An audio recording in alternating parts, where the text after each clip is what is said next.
우리 지난주부터 이 산상수훈의 말씀 계속 살펴보고 있는데요. 산상수훈의 입구에 있는 그 팔복의 메시지를 우리가 계속 살펴보고 있습니다. 산상수훈은 예수님의 제자로서 부름받은 이 땅의 그리스도인들이 이 땅 가운데에서 어떻게 살아가야 되는지 하나님 백성으로서의 삶의 원리를 보여주고 있는 말씀입니다. 이 팔복이야말로 참된 하나님의 백성들의 삶의 이야기이며 그들의 삶의 방식이요 삶의 원리라는 거죠.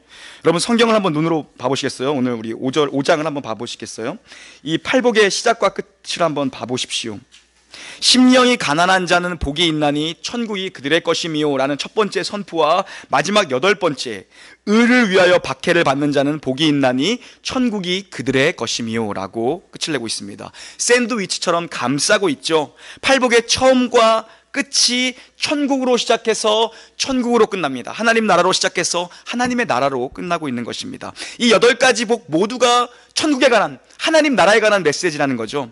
이 천국은 우리가 죽어서 가는 천국이 아니라 2000년 전 예수 그리스도로 말미암아 팔레스타인 땅에서 이미 시작된 그 하나님 나라의 백성들, 이미 시작된 그 하나님 나라를 살아가는 백성들의 삶의 방식이 어떠해야 되며 우리가 어떤 존재로 이 세상을, 어떤 가치로, 어떠한 심령으로 이 세상을 살아가야 되는지를 우리에게 말씀해 주고 있습니다. 천국이 어떤 곳입니까? 하나님의 통치와 하나님의 다스리심이 있는 곳이 천국입니다. 여러분의 심령은 천국입니까? 여러분의 가정은 천국이며 우리 교회는 천국입니까? 하나님이 여러분을 다스리고 계시냐는 질문입니다. 하나님의 원리가 여러분의 가정을 다스리고 있냐라는 질문이죠. 어떻게 우리는 하나님의 다스리심을 받으며 하나님의 인도하심을 받을 수 있습니까? 먼저 하나님이 나에게 원하시는 존재로 살아가야 된다는 것입니다. 하나님이 원하시는 사람으로서 이 땅 가운데 서는 것이 왕의 통치와 왕의 다스림을 받는 백성들의 삶의 첫 단추라는 것입니다. 우리가 얼마나 바쁘게 삽니까 여러분? 얼마나 바쁘십니까 여러분요? 학교 다니는 애들 생각해 보세요. 애들은 또 얼마나 바빠요. 애들은요, 학교 다니라, 학원 다니라, 또 놀아야 되죠. 얼마나 애들이 바쁩니까? 직장 다니시는 분들은 뭐 말할 것도 없고, 맞벌이 하시는 가정 뭐 말할 것도 없을 것 같아요. 얼마나 우리가 바쁜 삶을 살아가고 있습니까 여러분? 너무나 일들이 많은데 하나님이 지금 말씀하시는 건 지금 그렇게 바쁘게 무엇을 하느냐의 문제에 대해서 우리에게 말씀하시는 것이 아닙니다. 얼마나 많이 가졌느냐에 대한, 소유에 대한 이야기도 아니시라는 거예요. 너의 속사람이, 너의 존재 자체가 어떤 존재로 이 땅 가운데 살아가고 있느냐, 서 있느냐, 이 존재의 문제를 우리에게 말씀하고 계시는 거예요. 제자의 삶이라는 것은 겉으로 드러나는 모습뿐만 아니라 이 속사람의 변화, 먼저 그 마음과 중심과 그 영혼의 상태가 먼저 중요하다는 것입니다. 그리고 그 마음에 품은 그리스도로 인한 그 가득 찬 성령에 충만한 그 영광과 하나님의 영광과 그 하나님 사랑이 내 안에 가득할 때에 이웃을 향해, 세상을 향해 나의 외면적인 모습으로 흘러 넘치게 되어 있다는 것입니다. 그래서 이 산상수훈이 우리의 존재의 문제를 우리에게 걸어오면서, 도전해오면서 팔복으로, 심령에 관한 문제로 이 산상수훈을 시작하고 있는 것입니다. 팔복의 메시지를 지나가고 나면 이 세상에서 그러한 심령을 가진 그리스도인들이 어떻게 살아가야 되는지에 대해서 계속해서 이어서 말씀해 주고 계십니다. 지난주에 우리는 이 하나님 나라의 다스림 가운데 사는 천국 백성의 첫 번째 특징이요 원리인 이 심령이 가난한 자가 복된 인생이다라는 말씀에 대해 살펴보았습니다. 우리는 그리스도 안에서 이미 복된 존재로 부름을 받았다라는 것입니다. 그렇기 때문에 우리가 먼저 이미 복을 받은 존재요, 복 가운데 거하는 존재이기 때문에 우리는 심령이 가난해질 수밖에 없는 자들이라 라고 말씀을 드렸죠. 그 가난한 마음의 상태라는 것은 내가 주님 이외에는 기댈 곳이 아무것도 없고 자랑할 것이 아무것도 없으며 내세울 것이 아무 없는, 나에게는 아무런 근거가 없다는, 이 땅에서 붙잡고 이 땅에서 소망할 것이 아무것도 없다라는 그 완전한 파산의 선언을 하는 것이 가난한 심령의 상태라고 말씀드렸습니다. 그것이 겸손함으로 나타난다고 말씀드렸죠. 하나님 앞에서 무릎 꿇는 겸손함, 하나님 앞에서 엎드리는 겸손함으로 나타나게 되어 있다는 것입니다. 인생의 가장 밑바닥, 가장 밑바닥 같은 그 심해를 걷는 시간에도 인생을 포기하는 것이 아니라, 이런 복된 인생들은 그 가난해진 심령으로 인해서 주님을 붙잡는 자리, 이것이야말로 진실로 가난해진 심령, 복된 인생들의 표지라고 말씀드렸습니다. 나의 유익도 아니요, 나의 만족함도 아니요, 나의 필요 때문도 아니요, 하나님의 이름을 부르는 데는 여러 가지 다양한 이유가 있을 것입니다. 그러나 나의 유익과 나의 만족 때문에 하나님의 이름을 부르는 것이 아니라 오직 하나님 그분 때문에, 하나님을 필요로 하고 하나님을 원하는 그 마음 때문에 하나님 자신을 필요로 하는 그 간절히 원하는 마음의 상태, 겸손하게 낮아진 상태를 가진 자들이 하나님 나라를 소유한 복된 자들이라고 말씀을 드렸죠. 그리고 오늘은 이제 예수님의 두 번째 선포인 이 애통하는 심령에 대해서 상고하려고 합니다. 복되도다 애통하는 자여, 그들이 위로를 받을 것임이요. 우리 한번 따라해 볼까요? 복되도다 애통하는 자여,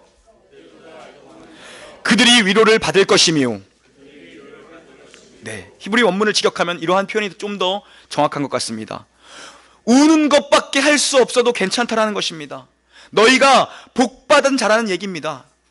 질질 짜고 하나님 앞에 와서 날마다 우는 것, 그것이 복이라는 것입니다. 오늘은 애통할 수 있는 이 복된 신자의 삶에 대해서 나눌 건데요, 예수님께서 입을 열어 가르치기 시작하신 거예요. 두 번째 메시지죠. 애통하는 자는 복이 있나니 그들이 위로를 받을 것이며. 여러분, 그럼 먼저 애통하는 것이 어떤 것이며 애통함이란 도대체 어떠한 마음의 상태인지를 먼저 살펴봐야 될 것입니다. 우리가 애통함과 어떤 나의 절망과 혼돈하면 안 돼요. 다른 의미라는 것입니다. 본문에서 이야기하는 애통함은 단순한 슬픔이 아닙니다. 그보다 훨씬 큰 마음입니다. 애통은 창자를 끊는 듯한 아픔과 뼈를 깎는 듯한 그 고통을 동반한 슬픔 이라고 주석가들이 설명을 붙여놨더라고요. 또 많은 설교가들은 이 부분을 설명하면서 어떤 비유를 표현을 했냐 하면, 부모가 자식을 앞세웠을 때의 마음과 견주어 비교할 수 있는 정도의 슬픔이라고 얘기했습니다.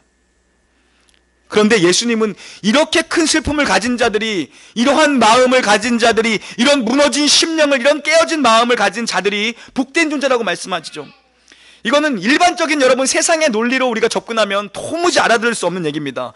중생하지 못한 자들, 그리스도를 만나지 못한 자들, 회심하지 못한 영혼들, 비그리스도인들, 자연인 상태에 그대로 있는 자들은 이 얘기 들으면 미쳤다라고 얘기합니다. 결코 그들이 받아들일 수 없는 원리가 하나님 나라의 통치의 원리요 방법이라는 것을 우리는 이 산상수훈을 살펴보면, 뒤로 갈 수 있으면 우리의 이 심령뿐만 아니라 우리의 삶에 드러나는 뒤에 나오는 얘기들을 들으면 우리는 그때 더욱더 선명하게 이해할 수 있을 것입니다. 전혀 이해할 수 없어요. 세상은 여러분 먹고 마시는 것이 복이라고 얘기를 하죠. 웃으면 복이 온다라고 얘기합니다. 먹고 즐기는 것이 복이라고 얘기합니다. 이런 세상이 어떻게 이런 얘기를 이해할 수 있겠습니까, 여러분? 여러분, 이해 못한다는 거예요. 세상은 울 수 있는 자가 복받은 자라고 이야기하는데, 성경은 울 수 있는 자가 복받은 자라고 이야기하는데, 이걸 세상이 받아들일 수 있는 논리도 아니고 이성도 아닙니다. 무슨 뚱딴지 같은 소리를 하는 거예요. 세상은 웃을 수 있는 자가 복된 자고, 세상은 짊어지는 자가, 손에 움켜쥐는 자가 복된 자라고 얘기합니다. 그런데 성경은 이렇게 얘기합니다. 여러분이 안 믿는 친구들이 여러분이 교회 나와서 질질 짜고 있는 모습을, 하나님 앞에 기도하면서 질질 짜는 모습을 여러분 생각해 보십시오. 그 친구들도 정신 나갔다고 그럴 겁니다, 여러분. 여러분, 그런데 곰곰이 생각해보면 우리가 살고 있는 지금 이 시대는요, 울지 말아야 될 것에는 울고 있고요, 반면에 진짜 울어야 하는 것을 위해서는 방관하고 울지 않는 세대입니다. 왜곡된 가치관을 가지고서는 통탄하는 사람이 없는 세대가 이 세대라는 것입니다. 이것은 마치 예수님께서 말씀하셨죠. 피리를 불어도 춤을 추지 않는 세대라는 거예요.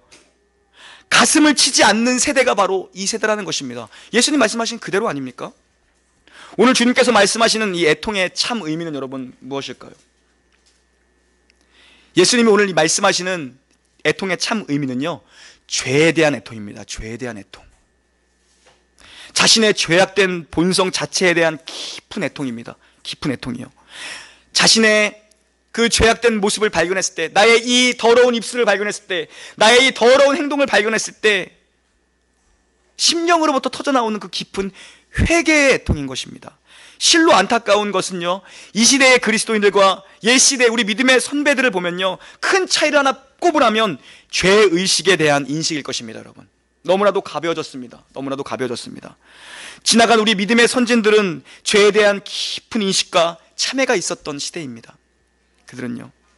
그러나 지금 이 시대의 그리스도인들에게 이 죄에 대한 인식은 점점 뿌여진 상태로 희미해져 가고 있습니다. 물론 우리 모두 포함입니다, 여러분. 이것이야말로 우리가 진짜 울어야 될 시급한 문제라는 것입니다. 이 문제야말로 우리가 울어야 될 것이라는 것입니다. 이 문제를 가지고 우리가 먼저 울 수 있어야 된다는 것입니다. 여러분, 신비한 역설은요, 성자일수록 자신의 죄에 대한 애통함이 크다라는 것입니다. 자신의 죄에 대한 애통함이 크다라는 것입니다. 다윗이 그랬고 사도 바울이 그랬습니다. 참회록을 쓴 교부 어거스틴이 그랬죠. 오직 믿음으로 의롭게 된다는 것을 발견한 루터가 그랬습니다, 여러분. 철로 역정을 저술한 청교도 존 버년이 그랬다는 것입니다. 설교의 황태자라고 꼽히는 찰스 스펄전이 그랬습니다, 여러분. 미국의 영적인 거인이라고 부르는, 영적인 거성이라고 부르는 조나단 에드워즈가 그랬습니다, 여러분. 자신의 죄가 얼마나 큰지 조나단 에드워즈가 이렇게 자신의 책에서 기록했습니다. 나의 죄가 얼마나 큰지 나는 지옥의 가장 밑바닥에 떨어져도 모자랄 인생을 주님께서 건지셨다라고 기록했습니다, 여러분. 그런 영적인 거장이 이렇게 고백했다는 것입니다. 성령 충만한 상태일수록 이 죄에 대해 우리는 민감하게 반응하며 죄에 대해 알러지 반응을 일으키게 되어 있다는 것입니다. 성령이 충만한 상태가 될수록 이 죄에 대해서 우리는 민감하게 반응하게 되어 있다는 것입니다, 여러분. 죄에 대해 알러지 반응이 나타나게 되어 있다는 것입니다. 내 안에 그 성령의 은혜로 가득 찰 때에, 하나님이 가득할 때에 그 죄에 대해 우리는 민감하게 반응할 수밖에 없다는 것입니다. 여러분, 진정한 애통함이라는 것은요, 자신이 그리스도인으로서 존재하며 이 땅에서 마땅히 해야 할 일을 하지 못했음에 대한 애통입니다. 우리가 그리스도인으로서 빛과 소금의 역할을 감당해야 되는데 그걸 못 감당하는 자신에 대해서 애통해야 되는 것이고, 마땅히 하지 말아야 될 것을 함에 있어서 애통한 심령을 가져야 된다는 것입니다. 그리고 선행을 행하고 싶었지만 선을 행하지 못하는 내 모습을 봤을 때 애통해야 되는 것이고, 도리어 악을 행하고 있는, 죄를 짓고 있는 내 모습을 봤을 때 애통해야 된다는 것입니다. 그것부터 터져나오는 그 심령의 애통함. 하나님, 나는 이것밖에 안 되는 존재입니다, 하나님. 선을 행하지 못하고 여전히 악한 길을 가고 있는 게 내 모습입니다라고 터져나오는 그 애통함. 심령의 가장 밑바닥, 창자 같은 데서부터 터져나오는 그 애통함. 그것이 애통한 심령이라는 것입니다. 그리스도를 영접했다라고 얘기하지만 여전히 끊어내지 못하고 있는 나의 악습관들에 대한 애통함. 내가 죄인임을 발견할 때마다, 자신의 죄악된 행위를 볼 때마다 절망스럽게 울부짖는 것, 이것이 애통함이라는 것입니다. 여러분, 그렇다면 이 애통함이 우리 심령에서 어떻게 생겨납니까? 애통함은요, 먼저 죄가 무엇인지를 아는 데서부터 출발한다는 것입니다. 죄에 대한 바른 관점을 가지지 않는 사람에게 죄의식은 생겨나지 않습니다. 죄가 무엇인지 알아야 애통함이 터져 나온다는 거예요. 죄가 무엇입니까? 정의상 법을 어기는 게 죄죠. 법을 어기는 것. 예수님이 말씀하신, 성경이 말하는 죄의 진위는 하나님의 법에서 비껴나가는 것입니다. 하나님의 법에서, 하나님의 말씀에서 벗어나는 것이 죄라는 것입니다. 말씀대로 살지 못하는 게 죄예요, 쉽게 얘기하면. 하나님의 거룩한 성품을 닮아가지 못하는 것이 죄라는 것입니다. 예수님의 발자취를 따라가지 못하는 게 죄라는 거예요. 예수님이 이 산상순의 말씀을 통해서 큰 발자국을 내시며 따라오라고 말씀하시는데, 그 발자국에서 자꾸 나의 작은 발자국이 벗어나는 것, 그래서 다른 자국을 내는 것, 죄의 자국을 남기는 것, 하나님의 거룩한 요구에 도달하지 못하는 것, 그 삶이 죄라는 것입니다. 그러니 우리는 모두 죄인이죠. 우리는 모두 죄인입니다. 그래서 그리스도 안에서 부름받은 자신들의 그 죄악된 본성을 발견할 때마다, 내가 예수를 닮아가지 못하고 있음을 발견할 때마다 애통하는 마음으로 주님을 더욱 붙잡는 것, 그리스도께로 피하는 것, 그리스도의 그늘 밑으로 피하는 것, 그것이 신자의 복된 삶이어야 한다는 것입니다. 그런데 성경의 논리는요, 이 팔복의 논리는 그렇게 그리스도의 이름을 부를 수 있는 자체가 복된 인생이라는 것입니다. 그래서 복되도다 선언으로 시작하는 것입니다. 복되도다 애통하는 자들이요. 또 한 가지 애통함이 어떻게 생기냐면, 죄의 심각한 결과를 알 때에 이 애통함이 생깁니다. 내가 저지른 범죄의 결과를 알 때에 생긴다는 것입니다. 죄의 결과는 무엇입니까? 사망이죠. 사망. 죽음입니다. 죽음이라는 거예요. 하나님과의 단절된 상태, 이것이 죽음입니다. 성경이 말하는 진짜 죽음의 진의는 우리 육신의 죽음뿐만을 얘기하는 것이 아니라 하나님과 완전히 단절된 상태가 죽음이라는 것입니다.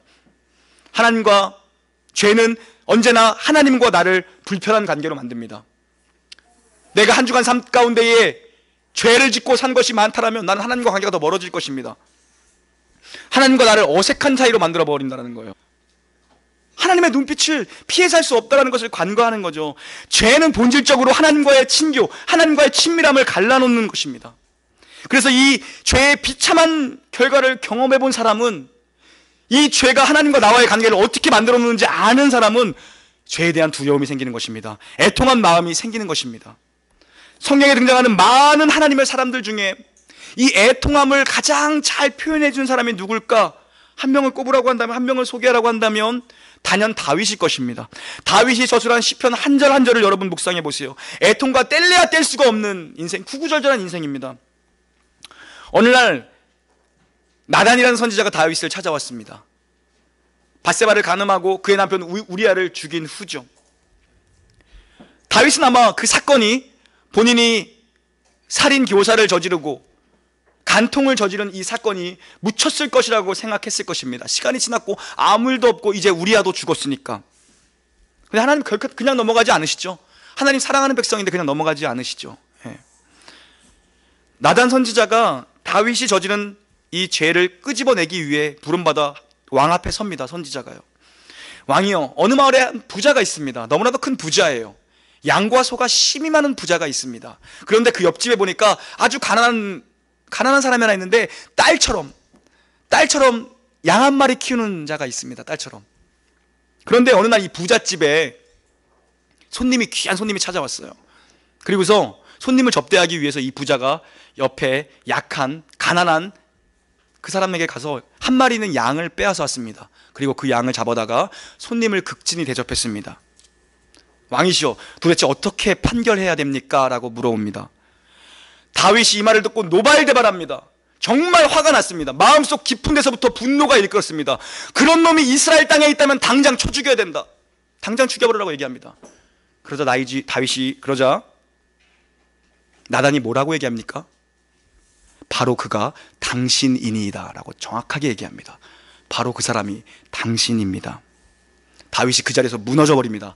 완전히 무너져 버립니다. 이 나단의 설교 앞에 완전히 다윗이 그냥 무너져 버리는 것입니다. 내가 얼마나 절망적인 존재인지, 내가 얼마나 가망성이 없는 존재인지를 그가 그제서야 깨달은 거예요. 나단이 한마디 그가 당신이다, 이 말에 그냥 무너져 버렸어요. 그 인생이요.